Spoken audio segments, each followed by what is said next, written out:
Ouais, c'est ce que j'ai dit ce matin aux filles, c'est-à-dire qu'on devait valider ce qu'on a fait contre ici, valider le contenu proposé contre Lyon. Je pense que voilà, si on veut avoir un peu plus de certitude entre guillemets, même si c'est difficile d'en avoir dans le football, c'est d'essayer voilà, de bien répondre contre Reims en axant effectivement le travail défensif. C'est important de poursuivre. On a pris 2 buts contre Lyon. Maintenant, voilà, ça fait partie des meilleures équipes de France, meilleure équipe offensive. Donc c'était plutôt intéressant. Tout n'a pas bien fonctionné, mais il y a plein d'enseignements positifs de ce match-là. Et il faut qu'on continue défensivement à être, voilà, à être costaud, à être solide, à fermer. Et puis essayer d'être plus patient et de mieux utiliser les ballons. C'est ce qu'on a essayé de travailler encore ce matin dans la transition défensive-offensive. Les signaux sont plutôt ouverts avec un bon travail depuis 15 jours de Kelly et voilà, le retour aussi de Cathy. Est-ce que c'est sur le plan défensif, le repositionnement? On va voir, il y a des choses intéressantes contre ici qui ont été faites. Maintenant, je me réjouis de pouvoir compter sur un groupe plus étoffé pour aller chercher un résultat à Reims.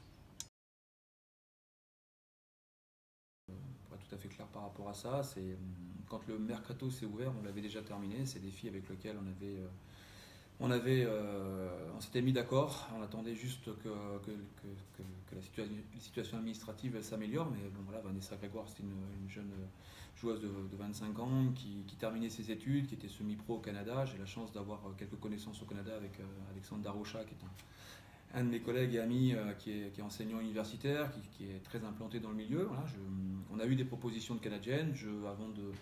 Avant de donner notre accord, on lui a posé certaines questions et voilà, il nous a accompagnés dans le choix en nous disant si vous devez choisir une joueuse, choisissez plutôt cette joueuse-là. Elle est venue à l'essai, elle a fait l'effort de prendre son billet d'avion, de venir faire l'essai chez nous. On l'a essayé au mois de décembre.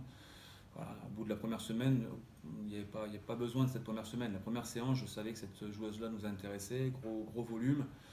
Donc voilà, validé de suite.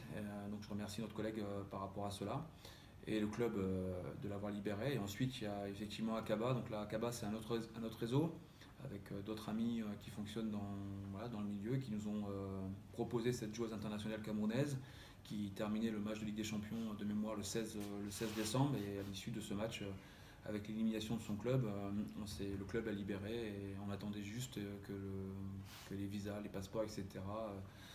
Voilà, ça s'ouvre et c'est un peu tard. Malheureusement, on a perdu un petit peu de temps, mais les filles sont là, elles ont bossé. C'est avec plaisir qu'on a maintenant 2 joueuses de plus. Voilà, donc Kelly en plus, donc Kelly, Cathy, Vanessa, puis Akaba à 4 joueuses supplémentaires pour le match, pour obtenir un résultat.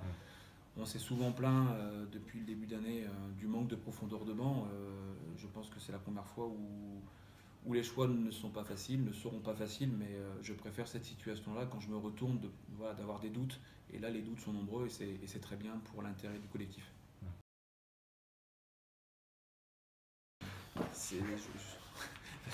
On va se maintenir, on va tout faire pour se maintenir et ensuite on viendra à l'heure des discussions avec la direction, avec le staff, puis avec les joueuses. Mais effectivement, l'idée c'est si ces joueuses-là nous apportent une plus-value, évidemment, on se posera la question de savoir de les prolonger et de voir sur quel schéma on part, sur quel effectif on part. Mais effectivement, maintenant, c'est le terrain qui va faire. Vous savez, il reste 7 matchs.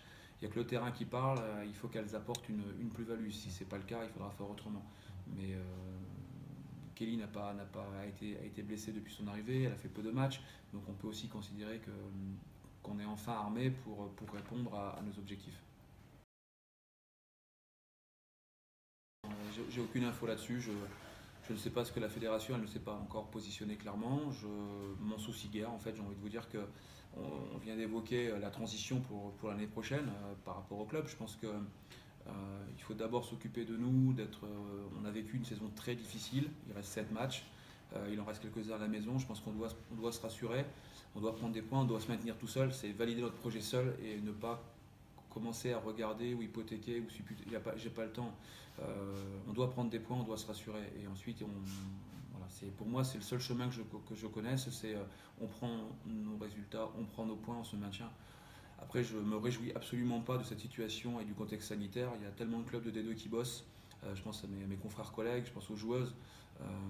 C'est difficile de se mettre en projet, de bosser depuis le mois de juillet et voilà, d'être arrêté, de reprendre, d'espérer, de couper. Sincèrement, nous sommes des privilégiés en D1 à Arkema, on s'entraîne régulièrement, on peut jouer et je préfère saluer cet aspect-là, mais j'ai une pensée pour tous ces clubs qui ne peuvent reprendre. Ouais, c'est une équipe qui était menée à 0 contre Fleury, qui était capable de renverser, une équipe qui a été menée contre le PFC, qui est revenu dans la partie avant que PFC prenne l'avantage, mais c'est une équipe qui est difficile, qui est bien en place, avec 3 attaquantes qui vont très vite, avec un jeu vertical, Gomez qui est capable de garder ce ballon, voilà, Qui a marqué 7 buts, enfin voilà, qui est la meilleure de l'équipe. Ils ont 3 joueuses offensives, ouais. Ils ont un effectif intéressant, et en plus de ça, offensivement, ils ont quand même 3 joueuses qui peuvent faire des différences, mais le match aller... on mène 1-0, assez vite dans le match, on fait une erreur défensive, on se fait égaliser et derrière on fait une deuxième erreur dans l'axe en deuxième période. On a revu le match, des occasions on en a eu. On a peut-être été sur le deuxième match, notre deuxième match après Lyon, un petit peu trop ambitieux, à vouloir courir après les points et à s'exposer. Reims sait attendre et contrer. Il faudra se poser la question si Soyaux sait attendre et contrer aussi. Je pense qu'on a vu des choses contre Lyon. On n'est pas obligé de se jeter, on n'est pas obligé d'aller les chercher. Tous les points vont compter.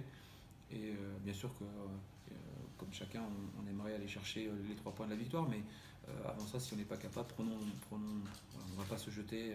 Reims sont chez eux s'ils veulent, voilà, qu'ils viennent nous chercher, qu'ils viennent nous poser problème. Mais si on se découvre trop, on l'a payé au match aller avec une erreur. Il faut apprendre de nos erreurs et du passé. Ouais, c'est pas fermé. Ici, il va prendre des points, Le Havre va prendre des points. Il n'y a rien de fermé. C'est pas du tout joué. Je me méfie de ces équipes. Enfin, voilà, si nous sommes capables d'en prendre, je pense que ces équipes-là sont capables et il n'y a rien de joué pour l'instant. C'est juste savoir comment Reims va aborder ce match. Est-ce qu'ils ont 4 points d'avance, ils nous attendent? Est-ce qu'ils vont prendre ce risque-là? Je ne sais pas. On va voir un petit peu chacun. Voilà, c'est un jeu de poker un petit peu, mais chacun avancer ses pions. Mais je pense qu'il faut prendre tous les points à vos compter. Donc si c'est un point, c'est un point. Maintenant, bien sûr qu'au fond de nous, on a envie d'aller chercher les 3 points, les 3 points de la victoire. Ça nous ferait du bien, ça validerait tout le travail qui est fait depuis même ici. On verra bien.